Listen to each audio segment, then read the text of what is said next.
I'm Chris Hanchett. I'm with EngView. I'm based out of Dallas, Texas, and I'm responsible for the North American market. EngView is based out of Bulgaria, and I'm going to go through a couple slides. If you look at that building that's right there, that is our headquarters in Sofia. Let's just drop to the next slide here. So EngView is part of this publicly traded group, and we're part of the CIRMA group. So CIRMA is about 400 people. And of those 400 people, EngView is a division of about 50 people, okay? And half of those 50 people are programmers, which is really cool. And so we are developing software for like the future, all right? A lot of people don't know we're like this big company you've never heard of, so kind of behind the scenes. It was all started back in 1992. There was some computer programmers that got together, and they were building something to compete with AutoCAD. But along the way, they got themselves embedded into this cool company in Turkey. And the foundation of this software was based on a company that was doing die making, displays, boxes, all this stuff along the way. And as the software grew, and one of the reasons I like to tell that story is a lot of times people are dreaming up software that we may never need. This software was based around a real workflow, real customers, this kind of stuff. So as it grew, we got the start of the venture. We ended up winning some cool awards. We partnered with some major people. And now today we are in 50 countries across 6 continents. And anyway, why would you want to look at EngView? So EngView has over 2,500 resizable parametric designs. We have full parametric CAD. We have a 3D presentation. I'm going to show all this live, by the way. We've got nesting and layout optimization. We integrate into Adobe Illustrator, right into your Adobe. You can share your models in the cloud. And then unlike a lot of our competitors, we work both on the Mac and the PC. So as promised, I wouldn't bore you with PowerPoint. Let's get into some fun, okay? Actually, up on my screen you see right now, I've got this cool 3D display that came out of the library. And you can see I can rotate it. I'm in a regular browser. If I hit play on this, one thing that's neat is you can kind of see this display come to life. So let's say you built a display and you shipped it to somebody and they had to assemble it. They can do this right now. Now, if anybody has a smartphone in the audience, if you have a smartphone and you'd like to see this image on your smartphone, I'm going to pull up a QR code. So if you scan that QR code with your smartphone, you can see that display on your phone. So if you want to, I'll pull up some other ones here in a minute too. All right. So let's jump over here, and we're going to go into the software. I've got kind of a cool project up on the scene right now. So let's go take a look at this case of beer, all right? So let's say, for the sake of argument, you wanted to shrink this down a little bit. You want to do like a 3x2 kind of case. Let's go refresh this real quick. And if I hit refresh, you'll notice not only did the dividers change, the box changed, notice the number of bottles changed. And then, you know, let's say you're going to have some of your friends over for the weekend and we want to have a little bit party. Let's do like a 10x4. Maybe not so practical, but as we come here and we refresh the 3D, you're going to get a big case of beer. But what the main reason I like to show this is we're all variable based, we're parametric based. So I can take that parametric item, the parameter I had. So if I go over here and I see I got this number of bottles length, number of bottles width, and I come over and I go to my 3D object here, and I go to the array, I can plug that variable into different places and save myself a lot of time, okay? So which is pretty cool because time is money, all right? Anyway, let's jump into a real project, okay? So I had somebody come to me one day and they said, hey, we want to put a wine bottle and we want to put it in a box, and then we don't want to have to glue that box, but we want to throw some cool graphics on it. We want to drop in a 3D object, and how would we do that? And so first thing that comes to my mind is I'm kind of thinking FEFCO 400 series. So we have all the FEFCO designs. We have all the ECMA designs, plus a ton of other ones that we've added ourselves. Remember, over 2,500. So I'm going to drop down here, and you'll see this is a box, FEFCO 421. It gives me a couple other suggestions of other boxes that are similar. I can also go click on the 3D over here, and in the 3D will pop up, and I can play through this real quick and see, you know, is this the box I really want? I'm like, yeah, I like that box. Let's open it up. So I'm going to drop it into Illustrator really quick. If anybody here is an Illustrator user, one of the things that you'll know is normally in Illustrator, you don't have a 3D window. But if you have the cool EngView plugin, you now have a 3D window, okay? And here's our die line, all this stuff. Well, I'm going to drop this into Package Designer. And once I'm in Package Designer, I've got my cool 3D box, and I can now start adjusting some of my parametric model. Here's my length. Here's my width, my height, etc. So I'm working in inches, by the way. In the U.S., we are inching our way to the metric system. We may never get there, but I can't think that quick in metric, so I'm doing inches. You'd naturally set up the software in metric in most of the places in the world. I'm going to put in my width here, 3.4. Now, this is kind of cool. I can take that W variable, and I can plug it in down here, and then I'm going to subtract like 0.1. And so if I want to save myself time, I only have to change one of these, and you'll notice it changes both of them on the fly. And I can come back, let's go back to 3.1, and voila, our box is the way it wants to be. I drop over my 3D preview, I refresh, I get a new box. I can come in here and I can look at this in a transparent to troubleshoot, see what's going on, look at it regular. I got lots of different options. I can open it up, I can put it on the step I want. You might come in here and say, hey, I'd really like to cut this out of maybe a different material. So what material do I have right now?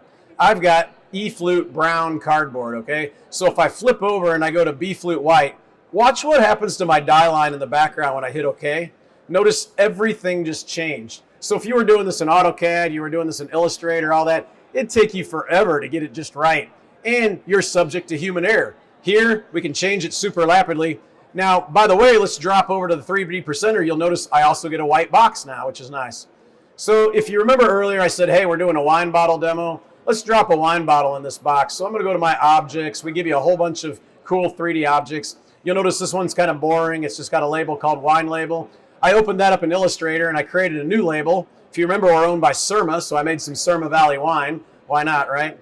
Okay, and so now we've got this bottle. You'll notice there's some dimensions on it. I could resize that bottle if I wanted, whatever. But I'm just going to take that bottle and I'm going to drop it into my box. Pretty hard, right? No, not so hard. Okay, so now I got my wine bottle in the box. I can start to have fun with it. I can move it around the box if I want. I can rotate it. I've got a ton of different controls. If I wanted a bunch of these bottles, I could come in and I could array them. I could set spacing between them. Really quick tools to kind of show your product and show it in real time, or your customer's product. So what I want to do is I want to do kind of a cool animation. I want to drop this bottle into the box. I'm going to raise it up a little bit. And then I turn this checkbox off. That says, I want to show this bottle when I want to show it, okay? So I'm going to say okay. You'll notice we don't get a bottle now. I'm going to insert a step below, insert a step below. So on this first step, what I'm going to do is I've got my bottle highlighted, and I want to show it on this step. And on the next step, I'm going to take that cool bottle. I've got a nice slider now. Look at this. I can take this and I can move it up and down. But we moved it up 5 inches, so I'm just going to move it down 5 inches. I'll let the lid close. And then here, what I might want to do is I might want to make a nice display. So you notice I'm holding the control key right now, so I can zoom in and out. If I hold the shift key, I can move left and right. Mac has the same kind of keys. So on this step right here, I'm going to open my lid so I can see it fold. Remember, I got that slider, which opens real nice there. Okay, and I'm going to set a viewpoint on there, a camera angle. I'm going to go back to the beginning, insert a step above. Let's rotate this around a little bit, kind of get it like so. And let's move down. And I'm going to insert a viewpoint. So you go, like, why'd you do all that? Well, watch this. We've got our own movie now that we can display to our customer. So as the box is coming together, the bottle will appear, it'll drop in, close, and now we have a nice presentation, right? So let's say that we want like a thumb locker or something like that, a thumb cutout, so I can open the box easier. We have a full set of CAD tools. So like if I take this circle, for example, and I drop it out here, that circle is not parametric. You'll notice it's not moving with my box when I change things. But EngView gives you this incredible library of parametric designs. Okay, and so I'll go grab an individual component. I'm going to get a cut, a thumb cut. I'm going to drag that part out. I'm going to snap it to this control point. I'm going to snap it to that control point. I get a new variable. I could rename that variable, or I just take it what it is. But if you'll watch now, let's take our thumb cut. Let's make it kind of big for the moment. You probably wouldn't have a thumb cut that big, but it's all right. I'm going to go get another CAD tool. And I'm going to trim that out. So I'm going to trim the bottom out. And now let's go back and let's take a quick look at our 3D. So if we refresh our 3D, you'll see that giant thumb cut. You'll see a Texas-sized bullet hole in the box there. We'll fix that in a minute, don't worry. All right, so I'm going to take that guy right here and let's delete him. Let's take the thumb cut down to something reasonable, okay? And let's just go refresh our box for fun so you can see it. So we're almost there. What I want to do now is a couple things before I start putting graphics on. I'd like to do a layout, okay? So I'm going to go click a nest, hit array, and I am going to drop this on the US. We'd use a 4x8 sheet. You might use a 1.5 by 2 meter or a 2 by 3. I'm going to set a little bit of gap between my parts and say okay. So notice just like that, you get a nest of parts. All right. Well, you know, if you got a printer and a cutter, you're going to probably want to drop some fiducials or registration marks out. So we'll drop those guys out on the sheet. Okay, so we got those right here. And then we might want to send this to our CNC machine. So I'm going to click on my cam, click on cutting knife. I got it zoomed up here at the moment, but since I got a Kongsberg guy here in the audience, I'll go ahead and I'll select a Kongsberg machine. Okay, and so we'll change this to here. I'll put my CNC toolpath on it real quick. Voila, there's my toolpath. Let's play through it, okay? So we're going to see our animation real quick. What it's going to do is come up with what it thinks is the best, most optimized plan. Now, we could change it if we wanted, and then it'll come through and start cutting the parts out, all right? So we're cutting everything out. Voila, we're done. We could change the order and stuff if we wanted, but I think we've all had enough of that. Let's just go and, I got to close this. Let's go put some graphics on it. So I'm going to save this. If you remember earlier, we started out in Adobe Illustrator. We're back in Illustrator, and notice there's my box. It's got my nice wine bottle in it. I got my die line over here. Let's create another artboard. We want to put graphics on the inside and the outside. So I've got this artboard down here and an artboard up here. I'm going to make my disclaimer, by the way, guys. I am not a graphic artist. I can't even hardly draw stick figures, but I will bring in some graphics and show you how to do something really cool. So we're going to go grab this cool, like, gold leaf, drag it out here, place it in place. Now you'll notice real time as I'm moving this around, you can see the box change over here. So we're going to just drag this out nice and big, not really worry about it. Now I'm kind of a cat guy, and I think wine and cats go good together. So I'm going to drop some cats out here. We'll throw this over the wine bottle, and voila, now you see we got wine and cats. Now, before you go make any of these, you probably want to send it to your customer, get them to sign off on it or something like that, so I can upload this into my shared space in my cloud. I've done this demo a couple times, so I'm not going to upload it, but I'll go show you one that I already have open here. So here's my wine and my cats. Notice I'm in a browser, all right? And everybody wants to get their smartphones out in a second. You can scan a QR code I'm going to give you, and you can see this same demo too. But notice how it's coming together. We get to see the animation.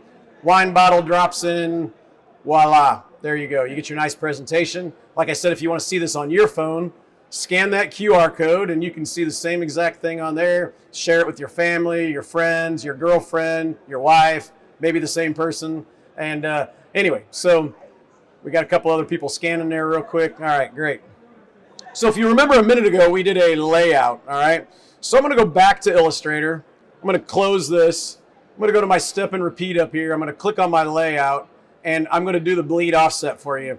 So right here, boom, we'll generate this. Notice I've done all that bleed offset work for you. We'll zoom in so you can get a better idea. Let's turn off the artwork for a second. There's your die lines. Turn off the die lines. There's your artwork.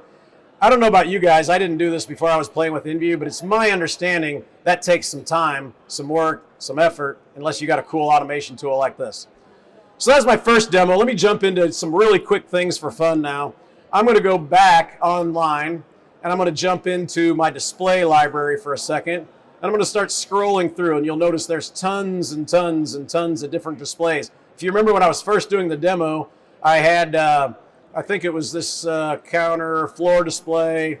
And so all these are parametric, same thing as the box. You can open up these. You can change the number of shelves, all that. Very easy in parametrics. Let's grab a regular shipping box, a slotted container. I'm going to open this up in AI real quick, and I want to show you how easy we can replicate an image across the lid. So I'm going to go into my library here. I'm going to go grab some retro symbols, grab this cool bus. I'm going to drop it out right there, okay? So now I'll take my bus, and I'm going to drag it up kind of bigger, and I'm going to go to my 3D, okay? And so now you can see my buses on there. But a lot of times when you're designing something, you want the bus to be perfect across here. And so to copy that and do it can be very difficult. I'm going to click on this panel. I'm going to click Make Replication. I'm going to click on that other panel. Did you notice real quickly there, I just got another bus on the other side. If I had to do that manually, I think it's pretty difficult. Let's say we want to resize it a little bit, change it over. Notice I've just screwed up the replication. But if I come here and I hit refresh, I've just fixed it, okay? So fun, time-saving tools. All right, so I'm in the hybrid booth. Let's look at something else. Let's go back and we'll take, let's just open up something real quick from our die line library. So I'll go back into the libraries. I'm going to go bound to a folding carton. I'll go get an EngView. We'll go grab this regular traditional box that you've probably seen a million times. And I can take this, I can create it, I can resize it. If I wanted to change the glue tab, I can change the glue tab. Let's say I wanted a different bottom on here. I could go to my Synergy components. I could go to compound components, tops and bottoms, like a crash lock, for example. I could grab this, I could drag it out, I could start to snap it into place. So if your design's not in there, you can create your own design or whatever. I'm just gonna save this really quick. So I'm gonna say save as, EngView file, and I'll just say test, all right? So we've saved it, okay, rock and roll. Notice this PACKZ, the big Z letter is opened up. So if I click on this, I can come in here, I can pick a customer name, I can put in the ID, and I can say okay, and this is gonna save it out to the PACKZ server, which is really cool. I'm not gonna do it right now, but I'll jump over, and I've got some already open. So you'll notice here, these are coming directly from EngView, and I can cycle through them. So if I go to, let's just say, this box right here, I can choose, do I want to bring in a one-up or do I want to bring in a layout? So if we say we want to get a layout, we hit import, okay? Real time, if I move this window out of the way, you'll see I've got a layout ready to go. I can come in, let's just zoom in, all right? And I'm all ready to go. So anyway, kind of what we did is we talked about EngView, over 2,500 resizable designs, parametric CAD, 3D presentation. We talked about our connection to our hybrid partner. And anyway, I hope you enjoyed the demo. Losing my voice, it's on the long day here. But we have a couple of EngView people in the crowd. Also over here at all these demo stations, there's a number of people from hybrid that'd be happy to continue this demo on from where I just left out. So thank you for your time. Appreciate it.